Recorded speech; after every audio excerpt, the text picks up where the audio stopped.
স্বাগত নিউজ 24 সংবাদে। পুরো সংবাদে আপনাদের সঙ্গে আছি আমি নাফিসা হক। দেখছিলেন সংবাদ শিরোনাম, এবারে যাচ্ছি পুরো খবরে। সব রাজনৈতিক দলের সম্মতির ভিত্তিতে জুলাই সনদ করা হবে বলে জানিয়েছেন জাতীয় ঐকমত্য কমিশনের সহসভাপতি অধ্যাপক আলী রিয়াজ। রাজধানীর ফরেন সার্ভিস একাডেমিতে 30টি রাজনৈতিক দলের সঙ্গে ঐকমত্য কমিশনের দ্বিতীয় দফা বৈঠকের শুরুতেই একথা বলেছেন তিনি। জাতীয় ঐকমত্য কমিশনের সুপারিশ, সংবিধানের 70 অনুচ্ছেদে অর্থবিল ব্যতীত সংসদ সদস্যরা নিজ দলের বিপক্ষে ভোট দিতে পারবে। সংসদীয় স্থায়ী কমিটির সভাপতি হবে বিরোধী দলের সংসদ সদস্য। নিম্নকক্ষে আসন হবে 400, এর মধ্যে 300 জন সরাসরি নির্বাচনে নির্বাচিত হবেন। বাকি 100 জন নারী সংসদ সদস্য সারা দেশের নির্ধারিত 100 নারী আসন থেকে নির্বাচিত হবেন। আর এছাড়া তত্ত্বাবধায়ক সরকারের মেয়াদ হবে 4 মাস। বৈঠকে এই বিষয়গুলো নিয়ে বিস্তারিত আলোচনা হবে। সেই জাতীয় সনদ তৈরির ক্ষেত্রে অগ্রসর হতে পারবো। সবাইকে ধন্যবাদ। অনেক ধন্যবাদ।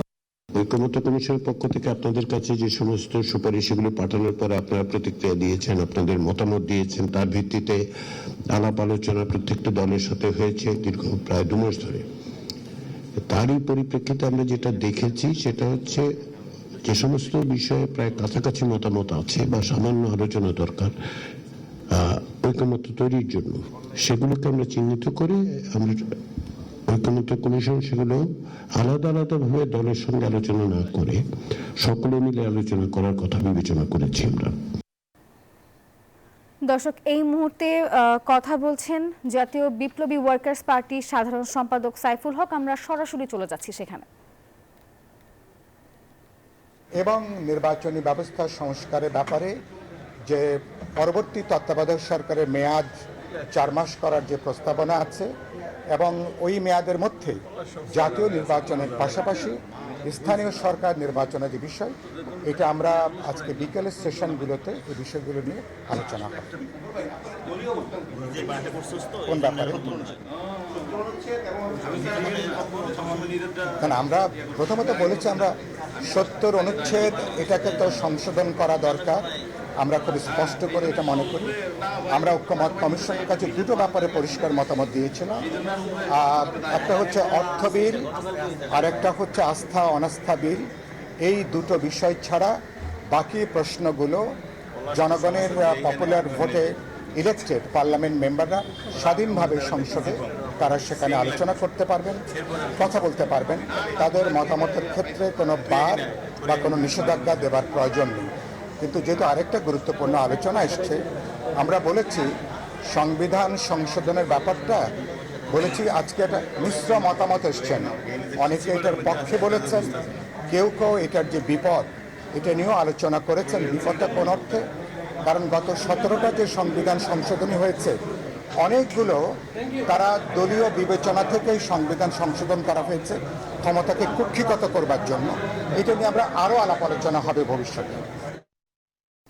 আন্তর্জাতিক অপরাধ ট্রাইব্যুনালে নিজের গুমের অভিযোগ দাখিল করেছেন বিএনপির স্থায়ী কমিটির সদস্য সালাউদ্দিন আহমেদ।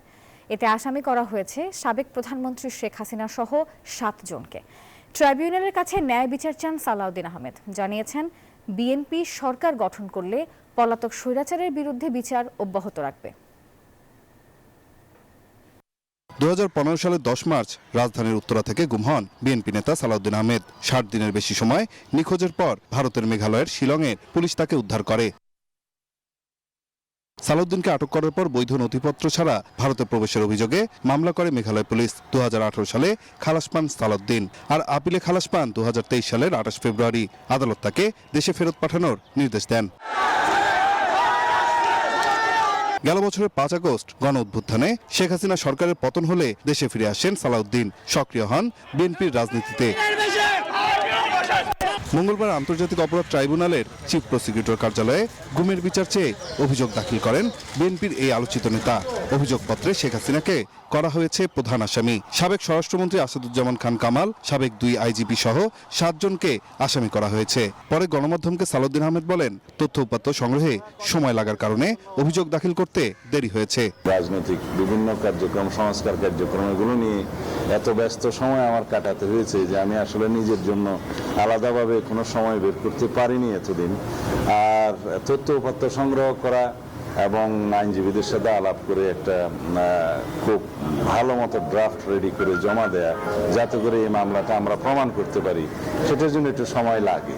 বিএনপি সরকার গঠন করলে শেখ হাসিনার বিরুদ্ধে বিচার অব্যাহত রাখার প্রত্যয় ব্যক্ত করেন সালাউদ্দিন আহমেদ। অবশ্যই সেটা শুধু বিএনপির প্রতিশ্রুতি নয়, এই জাতির আকাঙ্ক্ষা, জুলাই আগস্টের শহীদদের রক্তের আকাঙ্ক্ষা, সমগ্র জাতির প্রত্যাশা, এই জনগণের প্রত্যাশা, ন্যায় বিচার প্রতিষ্ঠা করতে হবে। বিএনপি নেতা সালাউদ্দিন আহমেদের অভিযোগটি আজকেই তদন্ত কমিটির কাছে পাঠানো হবে বলে জানান চিফ প্রসিকিউটর। বলেন, এই অভিযোগ বিচার কাজকে আরো ত্বরান্বিত করবে। এটা অনেকটা বিলেটেড স্টেজে দায়ের করেছেন। আমরা আশা করেছিলাম যে অনেক আগে এটা আসবে, যেহেতু এটা খুবই আলোচিত ঘটনা।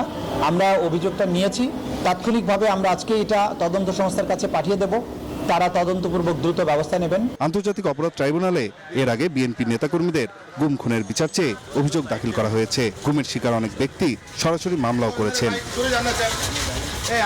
নাইম আলচিকো, নিউজ 24, ঢাকা। শেখ হাসিনার বিরুদ্ধে আদালত অবমাননার মামলা শুনানি আজকের মতো শেষ। চূড়ান্ত শুনানি 19 জুন। বিচার কাজে বাধা ও হুমকি দেওয়ার অভিযোগে সাবেক প্রধানমন্ত্রী শেখ হাসিনার বিরুদ্ধে আদালত অবমাননার অভিযোগ ওঠে। জানানো হয় 227টি মামলা হয়েছে, মানে 227 জনকে হত্যার লাইসেন্স পেয়েছি। সাবেক প্রধানমন্ত্রী শেখ হাসিনার এমন অডিও রেকর্ডের ফরেনসিক প্রমাণ মিলেছে। এদিন ট্রাইব্যুনালের বিচার কাজ বাধাগ্রস্ত করা এবং হুমকি দেওয়ার অভিযোগে শেখ হাসিনার বিরুদ্ধে ট্রাইব্যুনালে আদালত অবমাননার অভিযোগের উপর শুনানি হয়। প্রয়োজনীয় সংস্কার শেষে ফেব্রুয়ারি থেকে এপ্রিলের মধ্যেই নির্বাচন চায় জামাত। ফ্যাসিবাদ নির্মূলে সুষ্ঠু গ্রহণযোগ্য নির্বাচনের বিকল্প নেই। সেই সাথে জনভোগান্তি কমাতে জাতীয় নির্বাচনের আগে স্থানীয় নির্বাচন চায় জামাত। মঙ্গলবার রাজধানীর বনানীতে হোটেল শেরাটনে আয়োজিত সংবাদ সম্মেলনে এসব কথা জানান জামায়াতের আমির ডক্টর শফিকুর রহমান। সে সময় জামায়াতের নিবন্ধন বাতিলের প্রসঙ্গে তিনি বলেন, রাজনৈতিক প্রতিহিংসার কারণে তাদের নিবন্ধন বাতিল করা হয়েছিল, তবে আদালতের রায়ে নিজেদের অধিকার ফিরে পেয়ে সন্তোষ প্রকাশ করেছেন তিনি। এ সময় সুষ্ঠু নির্বাচনের জন্য সুষ্ঠু ভোটার তালিকা করার দাবি জানিয়েছেন। প্রবাসী বাঙালিদের তাদের ভোটের অধিকার ফিরিয়ে দেওয়ার দাবিও জানিয়েছেন তিনি। আমরা ন্যায় বিচার চাই,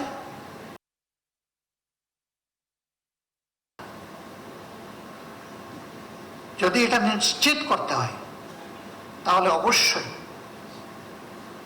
গুরুত্বপূর্ণ সংস্কার সম্পন্ন করে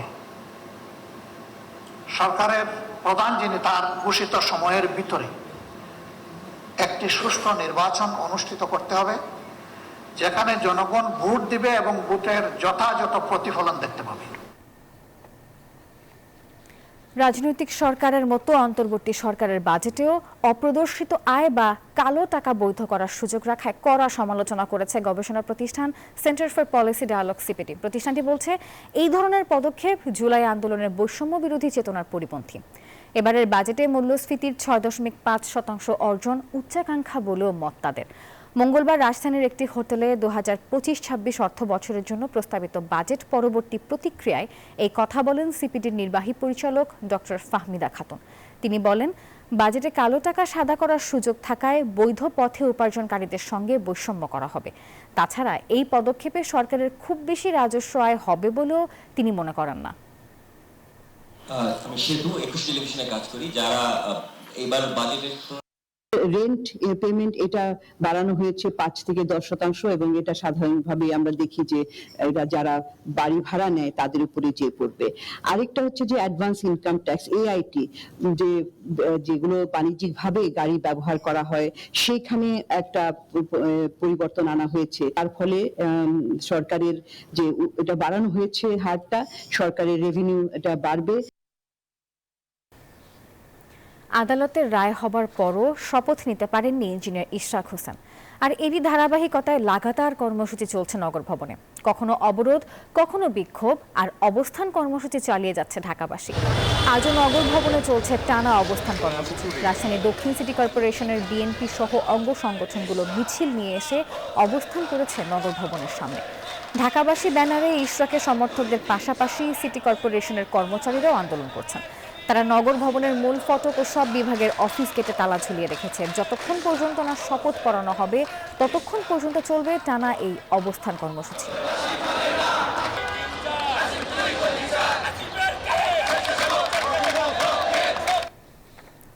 আর মাত্র 3 দিন পরে ঈদুল আজহা, আর তাই তো স্বজনদের সঙ্গে ঈদ উদযাপনে রাজধানী ছাড়ছে মানুষ।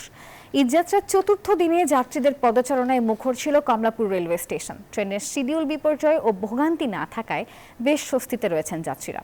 ঈদযাত্রা নির্বিঘ্নে বাড়তি সতর্কতা সহ বিশেষ ব্যবস্থা নিয়েছে রেল কর্তৃপক্ষ। প্রায় প্রতিটি ট্রেন স্টেশন থেকে নির্ধারিত সময় ছেড়ে যাচ্ছে। ট্রেনে উঠতে চিরচারিত সেই হুড়োহুড়ি ঠেলাঠেলিও নেই। পাশাপাশি ছাদে চড়ে ঝুঁকিপূর্ণ ভ্রমণের চিত্র চোখে পড়েনি। এ দৃশ্য কমলাপুর রেলওয়ে স্টেশনের। ঈদ ঘনিয়ে আসায় স্বজনদের সঙ্গে ঈদ উদযাপনে রাজধানী ছাড়ছে মানুষ। লম্বা ছুটি থাকায় এবারের ঈদযাত্রায় ভোগান্তি কম, এতে খুশি ঘরমুখ মানুষ। আমার অনেক ভালো লাগছে যে আমার ছুটিতে আমি যাচ্ছি দাদা বাড়ি ঘুরতে, এটা খুবই আনন্দের। ভালো, জ্যাম পড়ার কোনো ঝামেলা হয় না, এটা বেটার। কোনো সময় দেখতাম ঈদের আগে প্রচন্ড ভিড় থাকে, এই বছর প্ল্যাটফর্ম মোটামুটি খালি আছে, টিকিট ছাড়া যেতে ঢুকতে পারছে না, সেজন্য অবশ্যই ভালো লাগছে। সবাই নিরাপদে যাক, সেটাই চাই, সবার ঈদ ভালো কাটুক। কমলাপুর রেলওয়ে স্টেশনের ম্যানেজার মোহাম্মদ সাজেদুল ইসলাম বলেন, ঈদযাত্রা নির্বিঘ্ন করতে বাড়তি সতর্কতা সহ বিশেষ ব্যবস্থা নেওয়া হয়েছে। বিনা টিকিটের যাত্রী প্রতিরোধ এবং অবৈধ অনুপ্রবেশ রোধে ব্যাপকভাবে চেকিং কার্যক্রম পরিচালনা করা হচ্ছে। যাত্রী সাধারণ নিরাপত্তার জন্য আইন শৃঙ্খলা বাহিনীর সদস্যগণ, রেলওয়ে নিরাপত্তা বাহিনী, গভর্নমেন্ট রেলওয়ে পুলিশ, সেনাবাহিনীর সদস্যগণ, র্যাব সকলেই সজাগ আছেন। এছাড়া ট্রেনে নিরাপত্তার জন্য গভর্নমেন্ট রেলওয়ে পুলিশ নিয়োজিত আছে। এছাড়া ঘরমুখ মানুষের সুবিধার্থে বুধবার থেকে স্পেশাল আরও 5 জোড়া ট্রেন চলাচল করবে। জুবাইর রাজিন, নিউজ 24, ঢাকা। টাঙ্গাইলের বাসাইলে মহাসড়কে ট্রাক ও মাইক্রোবাসের সংঘর্ষে বাবা ও ছেলে সহ 3 জন নিহত হয়েছেন। এ সময় আরও 3 জন আহত হয়েছেন। সকাল 9টার দিকে ঢাকা টাঙ্গাইল যমুনা সেতু মহাসড়কের উপজেলার করাতি বাইপাস এলাকায় এই দুর্ঘটনা ঘটে। পুলিশ জানায়, ঢাকা থেকে ছেড়ে আসা যাত্রীবাহী মাইক্রোবাসটি শেরপুর যাচ্ছিল। পথিমধ্যে গাড়িটি ঢাকা টাঙ্গাইল মহাসড়কের করাতিপাড়া বাইপাস এলাকায় পৌঁছালে নিয়ন্ত্রণ হারিয়ে দাঁড়িয়ে থাকা একটি ট্রাকের পেছনে ধাক্কা দেয়। এতে ঘটনাস্থলেই বাবা ও তার 2 ছেলে মারা যায়। এই ঘটনায় আহত 3 জনকে টাঙ্গাইল জেনারেল হাসপাতালে ভর্তি করা হয়েছে। ট্রাক ও মাইক্রোবাস আটক করা হয়েছে। নিহতদের মরদেহ আইনি প্রক্রিয়া শেষে স্বজনদের নিকট হস্তান্তর করা হয়েছে।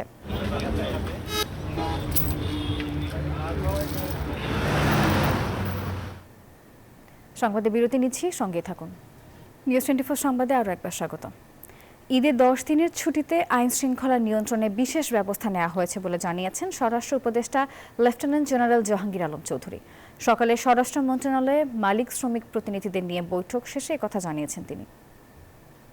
ঢাকা শহর এবং অন্যান্য শহর দেখে নিয়ে যাত্রা এটা নিরাপদ রাখার জন্য আইন শৃঙ্খলা বাহিনীর ছুটি বন্ধ করে দেওয়া হয়েছে।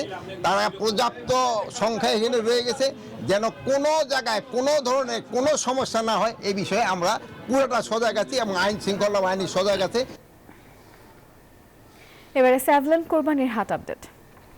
বিভিন্ন স্থানে জমে উঠেছে কোরবানির পশুর হাট। হাটের বিস্তারিত জানাতে দিয়াবাড়ি হাট থেকে যুক্ত হবেন সহকর্মী জুবাইর সানি।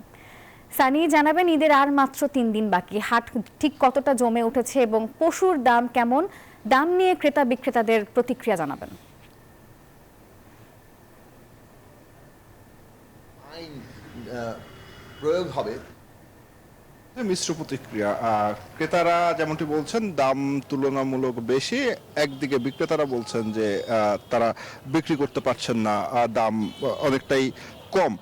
এখন যে বিষয়টি হচ্ছে যে ঢাকায় ঈদের যে চিত্রটি, বিশেষ করে কোরবানির ঈদের যে চিত্রটি থাকে সেটি হচ্ছে কোরবানির পশুগুলো বিক্রি হয় ঈদের 1 দিন বা 2 দিন আগে থেকে। সেক্ষেত্রে বলা যায় যে আজকের মোটামুটি জমে উঠেছে, কিন্তু আগামীকাল এবং আগামী পরশু বলা যায় যে এরপরে যে 4, 5, 6 তারিখে মোটামুটি বলা যায় যে পশুর হাটগুলো জমজমাট থাকবে, বেচা বিক্রি বাড়বে। এখন কিছু গরু বিক্রি হচ্ছে, কিন্তু যে ছোট যে গরুগুলো রয়েছে যেগুলো 80,000 থেকে 1 লাখ বা 1.5 লাখ টাকার মধ্যে, সেই গরুগুলোর দাম তুলনামূলক একটু বেশি। একদিকে আবার যদি বড় গরুগুলো সেগুলো কিন্তু তুলনামূলক সহনীয় পর্যায়ে রয়েছে। আমি উভয় পক্ষের সঙ্গে কথা বলেছি, বিক্রেতারা যেটি বলছেন যে এই কোরবানিতে এখন ক্রেতাদের সংখ্যা যেহেতু কম, সেক্ষেত্রে তারা গরুগুলো বিক্রি করার ক্ষেত্রে একটু সাবধানতা অবলম্বন করছেন। তারা আশা করছেন যে শেষের দিকে এসে গরুগুলোর দাম বাড়বে। তো এখন যদি বলি যে পশুর হাট জমে উঠতে শুরু করেছে, নিরাপত্তা ব্যবস্থা ভালো, হাটগুলোর শৃঙ্খলাও রয়েছে। সেক্ষেত্রে যারা গরু কিনতে আসছেন, যারা ব্যাপারীরা যারা গরু নিয়ে এসেছেন, তারা কিন্তু তেমন কোনো অভিযোগ করছেন না এখন পর্যন্ত আমাদের কাছে যেটি মনে হয়েছে। রাজশাহীতে রয়েছেন মর্তুজা, তার কাছে জানতে চাইব রাজশাহীর পশুর হাটের কি অবস্থা দেখছেন, জানাবেন। স্বামী, ঢাকার মতো রাজশাহীতেও কিন্তু ছোট এবং মাঝারি যে গরু রয়েছে সেগুলোর চাহিদা সবচেয়ে বেশি। আর রাজশাহীতে গত কয়েকদিন থেকে জমজমাট কুরবানির হাট। আমরা সিটি হাটে আছি, আজকে হাটের দিন নয়, কিন্তু তারপরেও কিন্তু কেনা বেচা অব্যাহত রয়েছে। হাট কর্তৃপক্ষ বলছে যে প্রতিদিনই এখন হাট চলবে এবং তারা বলছে এবং হাটের নিরাপত্তা কিন্তু আইন শৃঙ্খলা ব্যবস্থা জোরদার করা হয়েছে। আমরা যদি এই হাটের কথা বলি তবে 2 থেকে আড়াই মনোজনের গরু সবচেয়ে বেশি চাহিদা, যেগুলো 65 থেকে 85,000 টাকায় বিক্রি হচ্ছে। এর পাশাপাশি মাঝারি 3 থেকে 4 মনোজনের গরু বিক্রি হচ্ছে 1 লক্ষ থেকে 1,30,000 টাকা। আমরা একটু হাট কর্তৃপক্ষের সঙ্গে একটু কথা বলি যে এবার কোন ধরনের গরু বেশি বিক্রি হচ্ছে বা কি পরিমাণ গরু বিক্রি হতে পারে এই হাট থেকে। বরাবরের মতো এবারও ছোট গরু চাহিদা বেশি। ছোট গরু আছে এবং ছোট গরুর সাথে সকল ধরনের গরু আছে। আর এখন পর্যন্ত ক্রেতাদের ক্রয় ক্ষমতার মধ্যেই গরুর দাম আছে, নির্ধারণ আছে। এখন আমাদের বিক্রেতা আছে মোটামুটি, কিন্তু আমরা যে পরিমাণ গরু উঠেছে সেই পরিমাণ এখন পর্যন্ত ক্রেতার সন্ধান পাচ্ছি না। এই আর কি। ধন্যবাদ আপনাকে। যেমনটি বলছিলেন যে এই হাটে ক্রেতার সংকট রয়েছে, দাম কিন্তু সহনীয় পর্যায়ে রয়েছে, ক্রেতারা কিন্তু আমাদের এমনটি জানিয়েছেন। এই ছিল রাজশাহী থেকে সর্বশেষ। রংপুর থেকে আরো খবর জানাচ্ছেন সহকর্মী মানিক। আমরা হচ্ছে মানিকের কাছে।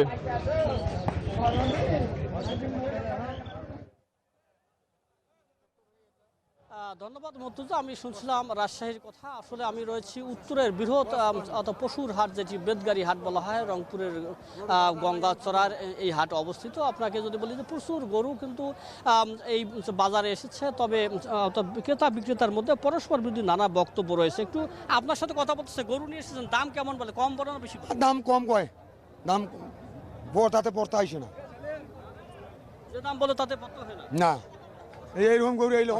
কথা বলছিলাম একজন বিক্রেতার সাথে, তিনি কিন্তু বলছেন যে একটি গরু নিয়ে আসছে, সেই গরুর যে দাম সেটি কিন্তু কম হয় বলে জানিয়েছেন। আর পাশাপাশি বিক্রেতারা কিন্তু আবার বলছেন, ক্রেতারা আবার বলছেন যে গরুর দাম অনেকটাই বেশি, এমনটাই কিন্তু বলছেন অর্থাৎ এই বাজারে আসা ক্রেতারা। আপনাকে যদি বলি রংপুর বিভাগের 8টি জেলায় 14,12,000 গরু চাহিদা রয়েছে, কিন্তু গরু রয়েছে 19,80,000। অর্থাৎ গরু কিন্তু উদ্বৃত্ত রয়েছে অনেক, যার কারণে দেশীয় গরুর দিকে কিন্তু চাহিদাও রয়েছে অনেক বেশি। দেশি গরু কিনতে এসেছেন। একটু সংক্ষিপ্ত আকারে জানতে চাই যে গরুর দাম কেমন, একটু শর্ট করে বলুন আমাদের। দাদা, নারায়ণগঞ্জ এসেছি, একটু কমের ভিতরে নিতে ভালো দিকে নিতে এসেছি, কিন্তু চড়া বাইতে আসছি, কিন্তু নারায়ণগঞ্জই ভালো। তারা এসে কষ্ট কি লেগা। ধন্যবাদ। কথা শুনছিলেন একজন ক্রেতার কাছে, তিনি নারায়ণগঞ্জ থেকে গরু কিনতে এসেছেন। এই ছিল আমার কাছে রংপুরের বেদগাড়ি হাট থেকে পশুর হাটের সর্বশেষ খবর। ফিরছি স্টুডিওতে। রেজাউল করিম মানিক, মতিউর মতিজ এবং জোবায়ের সানি, আপনাদেরকে ধন্যবাদ। গাবতলী পশুর হাটের নিরাপত্তা ও ঈদ যাত্রা নির্বিঘ্ন করতে নানা পদক্ষেপ নিয়েছে র্যাব 4। সকালে গাবতলী পশুর হাটে সংবাদ সম্মেলনে র্যাব 4-এর অধিনায়ক গোলাম মাহবুব জানান, হাটে চাঁদাবাজি ও এক হাটের পশু অন্য হাটের নেয়া থামাতে হাট এলাকায় নজরদারি বৃদ্ধি করেছে র্যাব। অজ্ঞান পার্টি, যে কোনো ধরনের নাশকতা ও জাল টাকা প্রতিরোধেও র্যাবের কার্যক্রম বৃদ্ধি করা হয়েছে। সোমবার গাবতলী হাট ও মঙ্গলবার সাভারের কালিয়াকৈর থেকে অজ্ঞান পার্টি ও জাল টাকা প্রস্তুতকারী 4 সদস্যকে গ্রেপ্তার করা হয়েছে বলেও তিনি জানিয়েছেন। ঈদুল আজহাকে কেন্দ্র করে 3টি স্তরের নিরাপত্তা বিধান করার জন্য পরিকল্পনা গ্রহণ করেছি। আপনারা জানেন যে গাবতলী গরুর হাট বাংলাদেশের ওয়ান অফ দ্য বিগেস্ট গরুর হাট। তো এই হাটকে কেন্দ্র করে আমরা মূলত অলরেডি ওয়াচ টাওয়ার এবং কন্ট্রোল রুম স্থাপন করেছি। যারাই এই গরুর হাট কেন্দ্রিক ব্যবসা বাণিজ্যের সাথে জড়িত তাদের যেন আমরা নিরাপত্তা বিধান করতে পারি। ঈদ যাত্রা নির্বিঘ্নে যেন আমাদের জনসাধারণ ঈদ উপলক্ষে তাদের বাড়িতে ফেরত যেতে পারেন তার ব্যবস্থা করা। ঈদে ফাঁকা ঢাকার নিরাপত্তায় বিশেষ ব্যবস্থা গ্রহণ করা হয়েছে, এমনটি জানিয়েছেন র্যাবের আইন গণমাধ্যম শাখার পরিচালক এমজেডএম ইন্তেখাব চৌধুরী। দুপুরে কাউরান বাজারে র্যাব মিডিয়া সেন্টারে সংবাদ সম্মেলনে তিনি জানান, ঈদকে কেন্দ্র করে পশুর হাট, কোরবানি, ঈদের জামাত ও চামড়া বেচাকেনায় অপতৎপরতা রুখতে সচেষ্ট রয়েছে র্যাব। ঈদ উদযাপনকে উপলক্ষ করে সার্বিক নিরাপত্তা নিশ্চিত করতে র্যাবের control room, mobile patrol vehicle scanner, observation post, check post এবং সিসিটিভি মনিটরিং কর্মসূচি। ঈদ উল আজহাকে কেন্দ্র করে কোনো ধরনের নাশকতার ব্যাপারে সুনির্দিষ্ট তথ্য এখন পর্যন্ত যায়নি। তথাপিও গোয়েন্দা নজরদারি ও সাইবার জগতের মনিটরিং নীতির মাধ্যমে নাশকতাকারীদের যে কোনো ধরনের নাশকতার পরিকল্পনা রোধ করতে সর্বদা প্রস্তুত রয়েছে এই বাহিনী। আরও একটি বিরতি নিচ্ছি, সঙ্গে থাকুন। বিরতির পর আরেকবার স্বাগত, দেখছেন নিউজ 24 সংবাদ। শ্রীপুরে ডিবিএল গ্রুপের মালিকানাধীন জিন্নাত নিটওয়্যার লিমিটেডের আন্দোলনরত শ্রমিকদের সঙ্গে পুলিশের সংঘর্ষের ঘটনা ঘটেছে। এতে অন্তত শতাধিক আহত হয়েছে। সকালে শ্রমিক আত্মহত্যার জেরে এই ঘটনা ঘটে। শ্রমিকদের অভিযোগ, আন্দোলন চলাকালে পুলিশ রাবার বুলেট ও টিয়ারশেল নিক্ষেপ করেছে। এই বিষয়ে গাজীপুর শিল্প পুলিশের পুলিশ সুপার AKM জহিরুল ইসলাম বলেন, উত্তেজিত শ্রমিকরা গার্মেন্টসে ভাঙচুর করতে এলে পুলিশ তাদের ছত্রভঙ্গ করে। এক পর্যায়ে পুলিশের ওপরও হামলা চালায় শ্রমিকরা। পরে বাধ্য হয়ে রাবার বুলেট ও টিয়ারশেল নিক্ষেপ করে শ্রমিকদের ছত্রভঙ্গ করা হয়। বর্তমানে পরিস্থিতি শান্ত রয়েছে।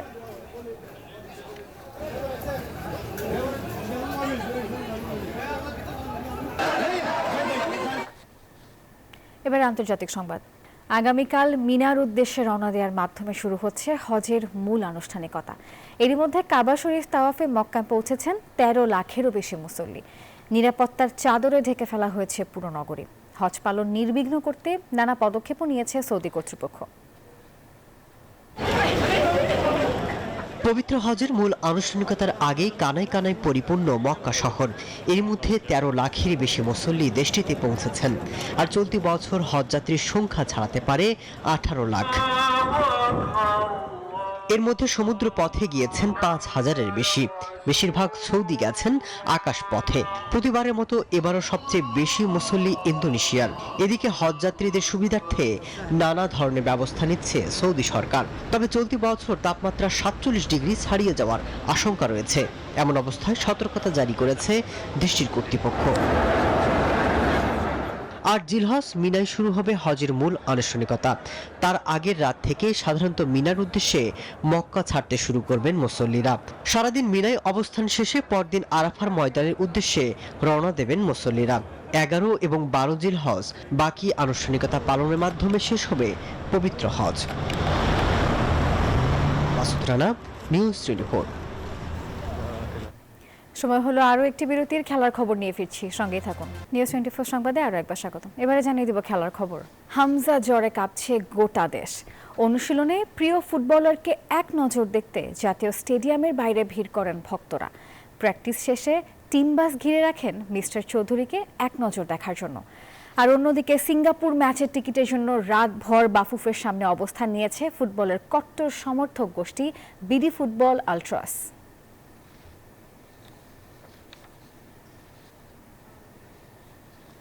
এখনকার সংবাদ এই পর্যন্তই। ধন্যবাদ সবাইকে।